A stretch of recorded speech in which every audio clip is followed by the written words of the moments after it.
الحمد لله رب العالمين، والصلاة والسلام على أشرف الأنبياء والمرسلين وخاتم النبيين محمد وعلى آله وصحبه ومن تبعهم بإحسان ودعا بدعوتهم إلى يوم الدين. أما بعد، فأعوذ بالله من الشيطان الرجيم. بسم الله الرحمن الرحيم. قال الله تبارك وتعالى: وما ينطق عن الهوى إن هو إلا وحي يوحى.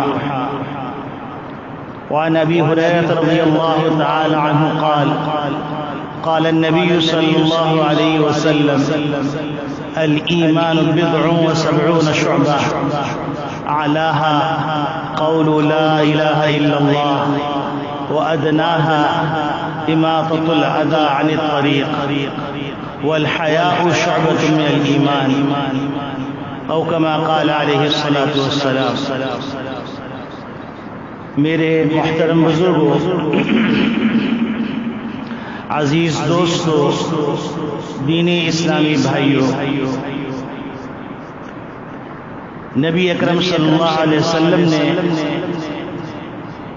ایک موقع پر ارشاد فرمایا کہ ایمان کے 70 سے کچھ اوپر شعبے ہیں.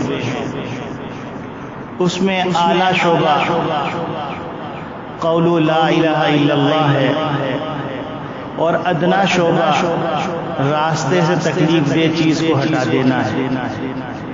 اور پھر نبی کریم صلی اللہ علیہ وسلم نے خصوصیت کے ساتھ ایمان کے ایک شعبے کو ذکر کیا جو در حقیقت ایمان کے لیے کسوٹی کا درجہ رکھتا ہے، جو در حقیقت ایمان کے لیے، ایمان کو پرکھنے کے لیے ایک پیمانے کا درجہ رکھتا ہے.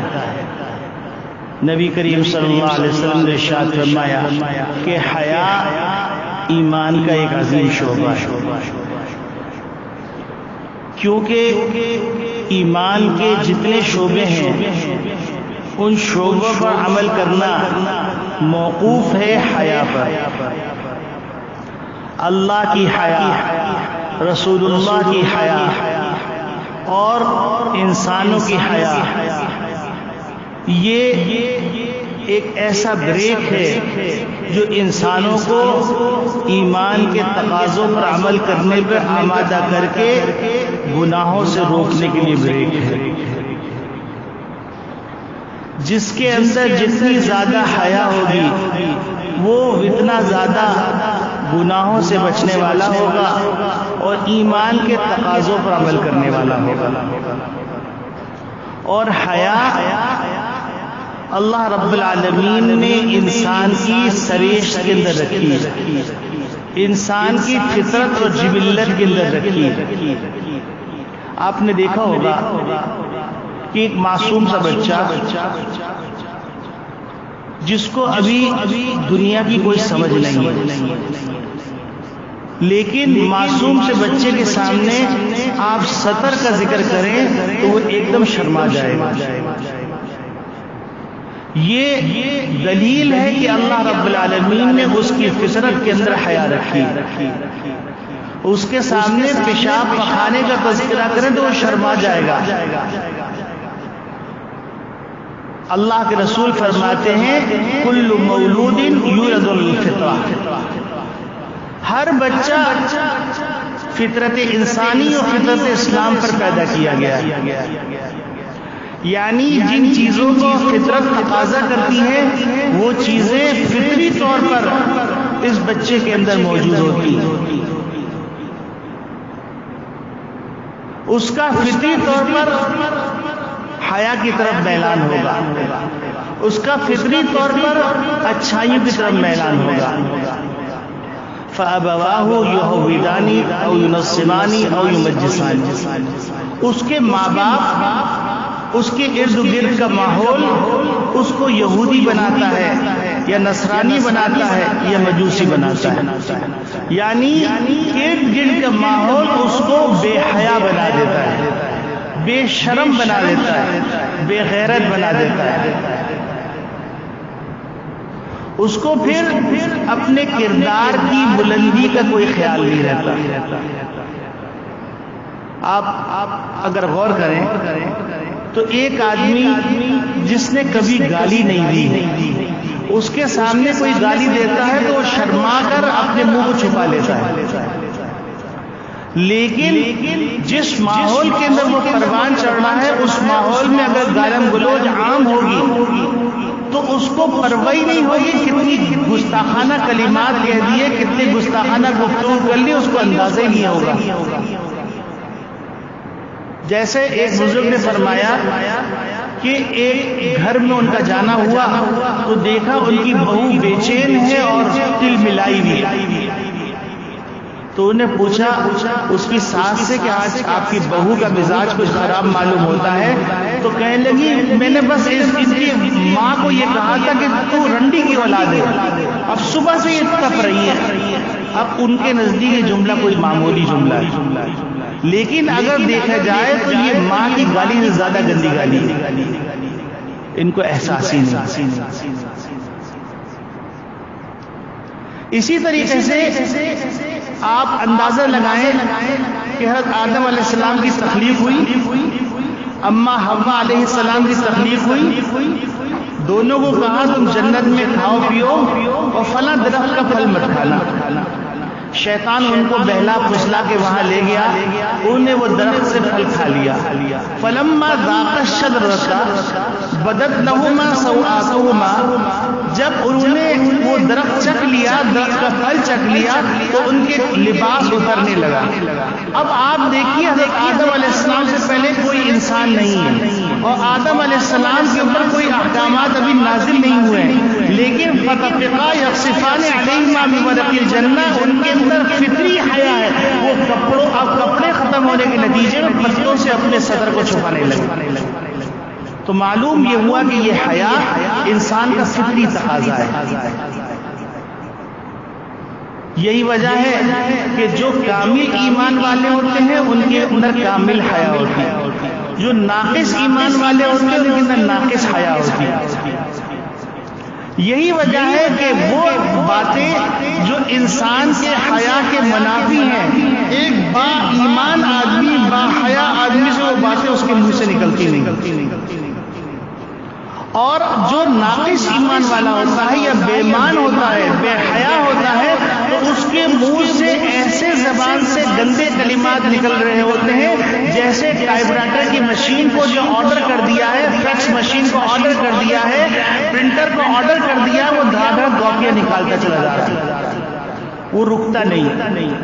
الا یہ کہ کوئی خرابی آ جائے، یعنی حلق خشک ہو جائے، پیاس لگ جائے یا اچو لگ جائے تو خاموش ہوگا، ورنہ وہ بکتا ہی رہے گا. اس کو اندازہ نہیں ہوگا کتنی بے حیائی کی باتیں کرتے.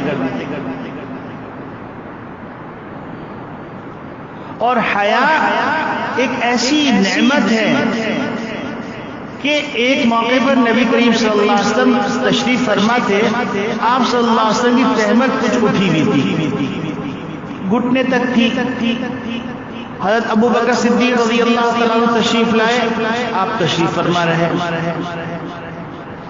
حضرت عمر خطاب رضی اللہ تعالیٰ عنہ تشریف لائے، آپ ویسے ہی تشریف فرما رہے. حضرت عثمان غنی رضی اللہ تعالیٰ عنہ تشریف لائے تو آپ صلی اللہ علیہ وسلم نے پہلے اپنی تہمت کو صحیح کیا اور اس کے بعد جو ہے ان کو آنے کی اجازت مرحمت فرمائی. تو امی جان عائشہ صدیقہ رضی اللہ تعالیٰ عنہ نے سوال کیا تو آپ صلی اللہ علیہ وسلم فرمایا کہ یہ وہ شخص ہیں جن سے فرشتے شرماتے ہیں، تو میں ان کی رعایت کیوں نہ رکھوں.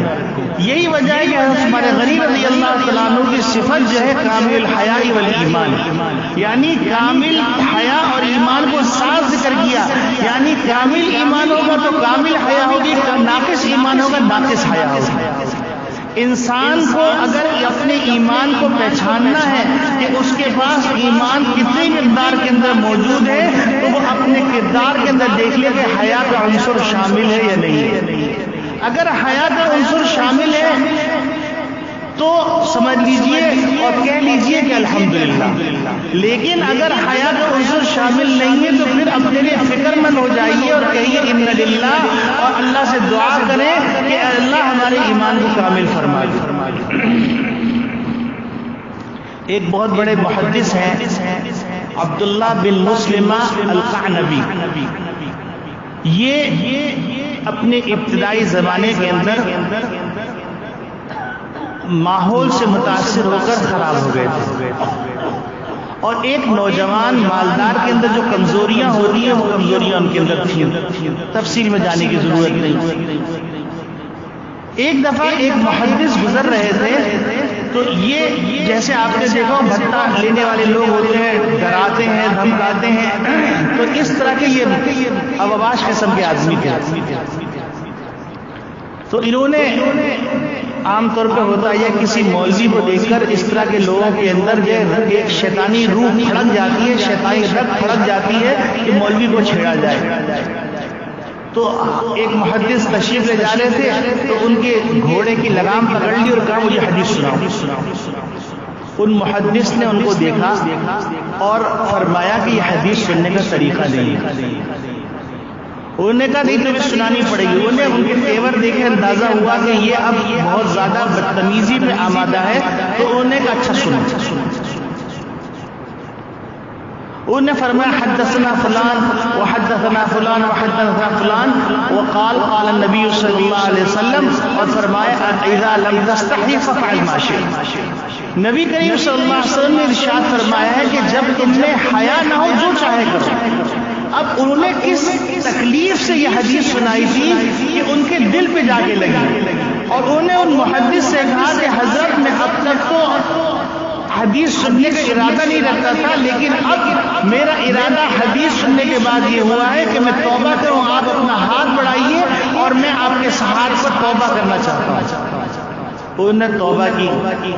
توبہ کرنے کے بعد حدیث کے اندر اس قدر مشغول ہوئے کہ صحاح ستہ کے مصنفین ان کو استاد کا درجہ دیتے ہیں، اور ابو داؤد شریف کے جو مصنف ہیں وہ باقاعدہ کئی روایات جو ہے عبداللہ بن مسلمہ القعنبی سے روایت کرتے ہیں. اللہ نے ان کو اتنا بلند مقام عطا فرمایا. تو بات دراصل یہ ہے کہ حیا انسان کے اندر ہوگی تو بہت ساری چیزوں کے اندر روک لگ جائے گا. دیکھیے حیا کی مثال سمجھنے کے لیے آپ دیکھتے ہیں کہ اگر کوئی آدمی آپ کو دیکھ رہا ہے تو آپ جو ہے وہ غلطی جو آپ آسانی سے کر سکتے ہیں وہ غلطی آپ نہیں کر پاتے. آپ کے اندر جو روک ہے، جو بریک ہے، وہ حیا کا بریک ہے. کہہ رہے اس کے سامنے میری کمزوری چلی جائے گی تو میری کیا حیثیت رہ جائے گی، میں بے حیا ہو جاؤں گا. یہ تو انسانوں سے متعلق بات ہے. اس کے برخلاف آپ اللہ اور انسان کا تو کوئی آپس میں موازنہ ہی نہیں ہے. اللہ کے معاملے میں آپ دیکھیے ایک آدمی رمضان مبارک میں روزہ رکھا ہوا ہے، شدید گرمی، شدید پیاس لگی ہوئی، فریج کے اندر ٹھنڈا شربت رکھا ہوا ہے. وہاں پر نہ اس کی ماں موجود ہے، نہ اس کا باپ موجود ہے، نہ اس کی بیوی موجود ہے، نہ اس کے بچے موجود ہیں، نہ بھائی بہن موجود ہیں، لیکن ایک گھونٹ پینے کے لیے تیار نہیں. اس کو کس نے روکا ہے؟ اس کو اللہ کی حیا نے روکا ہے، اللہ کی شرم نے روکا ہے کہ میں اللہ کے سامنے کیسے جاؤں گا، اللہ کو میں کیسے جواب دوں گا. قرآن کریم میں آتا ہے وَأَمَّا مَنْ خَافَ مَقَامَ رَبِّهِ وَنَهَى النَّفْسَ عَنِ الْهَوَىٰ. جو اللہ کے سامنے کھڑے ہونے کے لیے خوفزدہ ہو گیا اور اپنے آپ کو اس نے اپنی نفسانی خواہشات سے روک لیا، فَإِنَّ الْجَنَّةَ هِيَ الْمَأْوَىٰ، اس کے لیے جنت ٹھکانہ ہے. تو معلوم یہ ہوا کہ انسان کو گناہوں سے روکنے والی چیز یہ حیا ہے. حیا اس کے اندر ہوگی تو بہت سارے گناہ سے رک جائے گا اور بہت ساری نیکیاں کر لے گا. اب بعض لوگوں کو یہ شبہ ہوتا ہے کہ میں نماز پڑھ رہا ہوں، مجھے فلاں آدمی دیکھ رہا ہے تو نماز چھوڑ دیتا ہے۔ ایک بزرگ نے بڑی عجیب بات فرمائی، کہیں گے میاں تم نے اچھا کام چھوڑا ہے کس لیے؟ تو کوئی مجھے دیکھ رہا ہے، اور چھوڑا کس کے لیے ہے؟ اسی کے لیے جس کی وجہ سے تم نیک کام چھوڑ رہے ہو۔ تو اس سے اچھا تم نیک کام کر لو، تو اس کے نتیجے میں کیا ہوگا؟ شروع میں تو تمہارے لیے ریاکاری ہوگی، پھر یہ عادت بن جائے گی، اس کے بعد تمہاری یہ عبادت بن جائے گی۔ جیسے جیسے تم کرتے چلے جاؤ، جیسے کوئی آدمی اجنبی آدمی مسجد میں کئی دفعہ آتا ہے تو سمجھتا پوری مسجد والے مجھے دیکھ رہے ہیں، حالانکہ کسی کو پتہ ہی نہیں ہوتا کہ کون آیا کون گیا۔ جیسے عورتوں کو ہوتا ہے کہ ایک لباس پہن لیا اب دوسری دفعہ نہیں پہننا، اور مرد جو ہے وہ ایک لباس کئی دفعہ تقریبات میں پہن کے جاتے ہیں، ان کو معلوم ہے کہ سب آدمی کھانے پہ ٹوٹے پڑے ہوں گے، ان کو جو ہے کپڑوں سے کیا کرے۔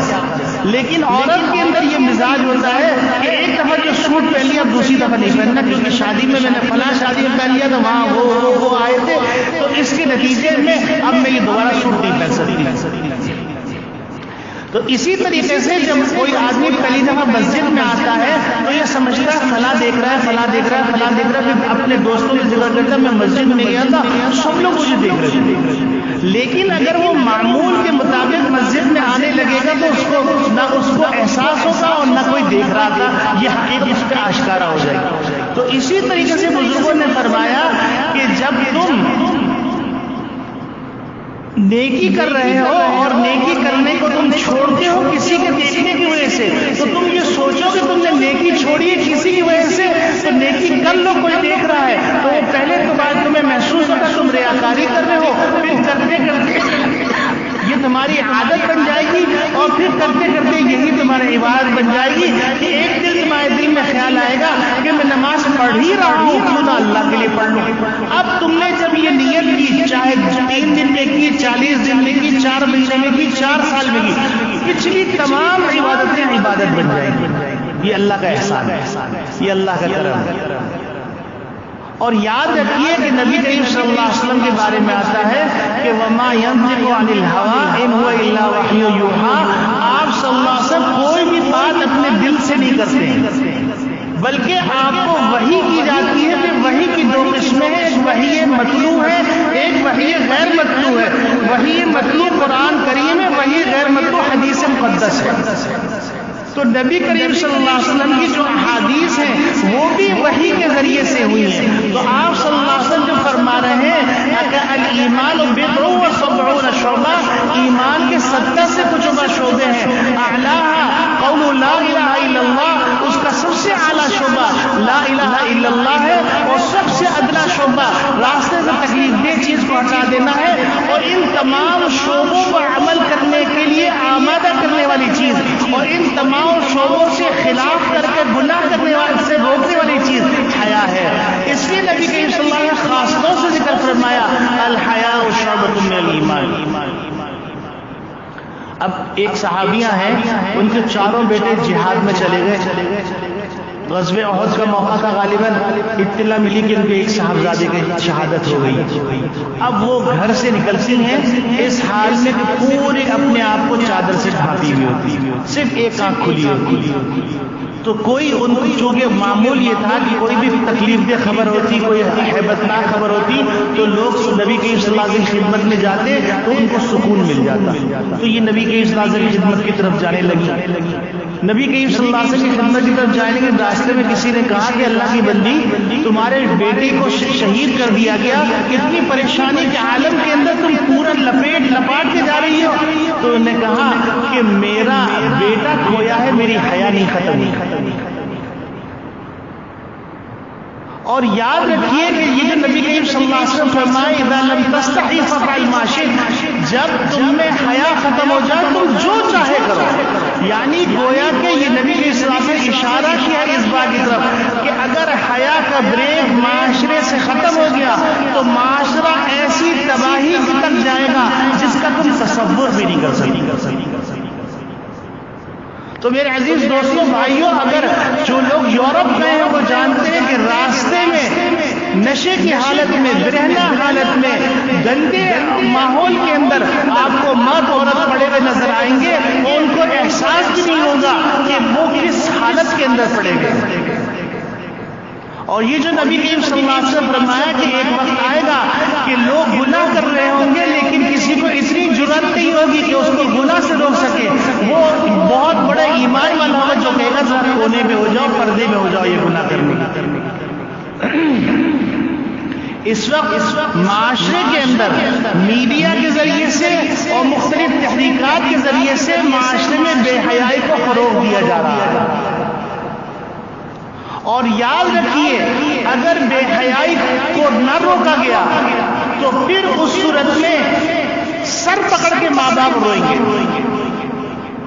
ایک بزرگ کی خدمت میں حاضر ہوا، وہ بزرگ انتقال فرما گئے ہیں، تو بزرگ سے کسی موضوع میں بات ہونے لگی تو وہ اپنا قصہ سنائے لگے، فرمائے لگے کہ ایک دفعہ میرا امریکہ جانا ہوا، تو کہنے لگے کہ میں نے تقریر کی اور تقریر کر کے میں بیٹھ گیا تو ایک صاحب میرے برابر میں زاروں قطار ہو رہے ہیں، تو کہنے لگے کہ مجھے خیال ہوا کہ شاید یہ پریشان حال ہے تو میں شاید ان کی کوئی مدد کر سکوں، تو کہیں گے میں آہستہ کھسکتے ان کے قریب ہوا، اور قریب ہونے کے بعد میں نے کہا کہ میں مسافر ہوں، میں ایسا تو کچھ زیادہ نہیں کر سکتا ہوں لیکن جو کچھ مجھ سے بن پڑے گا وہ میں کر دوں گا۔ تو انہوں نے کہا چلو تم میری بات سن لو۔ انہوں نے کہا بتائیے کیا؟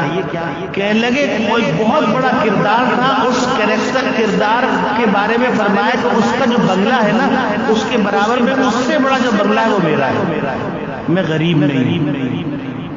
کہنے لگے جب میں پاکستان سے آیا تھا میرے پاس کچھ نہیں تھا لیکن میرے بیوی بچی میرے پاس تھے، پھر کیا ہوا کہ یہاں آ کر میں دولت کی کمائی میں لگ گیا، میں نے اپنے بچوں کی فکر نہیں کی، بیوی کی فکر نہیں کی، تو ایک دن میرا بیٹا ایک کرسچن کے ساتھ چلا گیا اور ایک دن میری بیوی ایک سکھ کے ساتھ چلی گئی، اور اب میری بیٹی رہ گئی۔ تو میری بیٹی جب بڑی ہوئی تو دیر سے آنے لگی، میں نے بیٹی سے کہا کہ بیٹی تم دیر سے کیوں آتی ہو؟ تو اس نے کہا پپا یہ میری پرسنل لائف ہے، اس میں آپ جو مجھے انٹرفیئر نہ کریں۔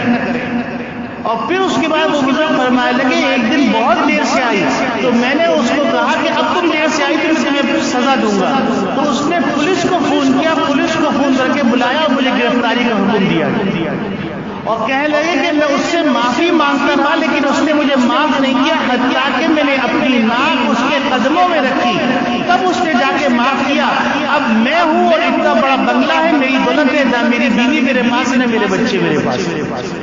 یاد رکھیے اگر حیا معاشرے سے ختم ہو گئی تو کتنے گھر ایسے ہوں گے جو بیوی بچے ہونے والے ہونے کے باوجود ان کے بیوی بچے ان کے نہیں ہوں گے، اور آج ہمارے بہت سارے محلوں کے اندر ایسے واقعات رونما ہو رہے ہیں اور دھڑا دھڑ ہو رہے ہیں کہ فیشن کے نام پر انتہائی گندے پروگرام منعقد کیے جا رہے ہیں، فیشن کے نام پر انتہائی غلیظ کام کیے جا رہے ہیں، فیشن کے نام پر ڈرگز استعمال کی جا رہی ہے جو ڈرگز حرام ہے اور عام طور پر استعمال کی جا رہی ہے، اور ایک صاحب بتائے لگے اس کے لڑکیاں بہت زیادہ ملوث ہو گئی کیونکہ چرس اور اس طرح کی چیزیں انسان کو سلم رکھتی ہیں تو وہ زیادہ سے زیادہ استعمال کرتی ہیں تاکہ میں اسمارٹ نظر آؤں۔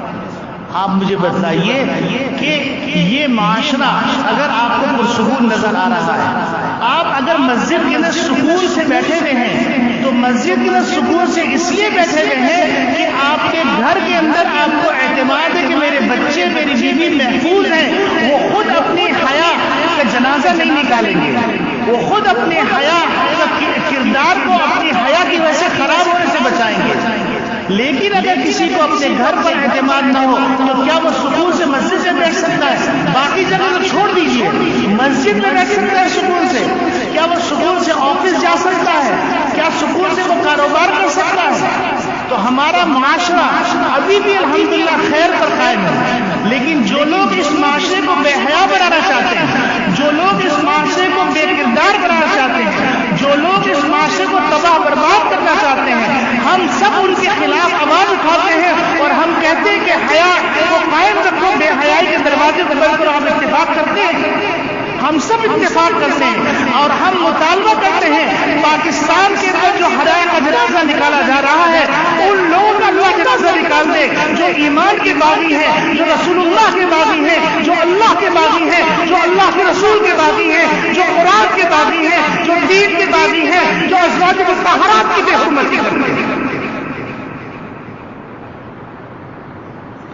معاملہ اتنا ہلکا نہیں جتنا سمجھا جا رہا ہے کہ چند لوگ پاگل جمع ہو گئے اور انہیں اپنی شلواریں لٹکا لی اور گندے گندے بینر اٹھا لیے، معاملہ صرف اس پہ ختم نہیں ہوتا۔ یہ بیج ڈالا گیا ہے، بیج ڈالا گیا ہے، گنگوں کو زبان دی گئی ہے۔ وہ لوگ جو دل کے اندر شیطانی وسوسے رکھتے تھے اب ان کو بات کرنا آ گیا، پہلے بینر کے ذریعے سے ان کو آمادہ کیا، ان کو زبان دی گئی، اب گستاخی اللہ کی ہو رہی ہے، گستاخی اللہ کے رسول کی ہو رہی ہے، گستاخی اللہ کے رسول کے ازواج کی ہو رہی ہے۔ یہ اتنا سمپل معاملہ نہیں ہے۔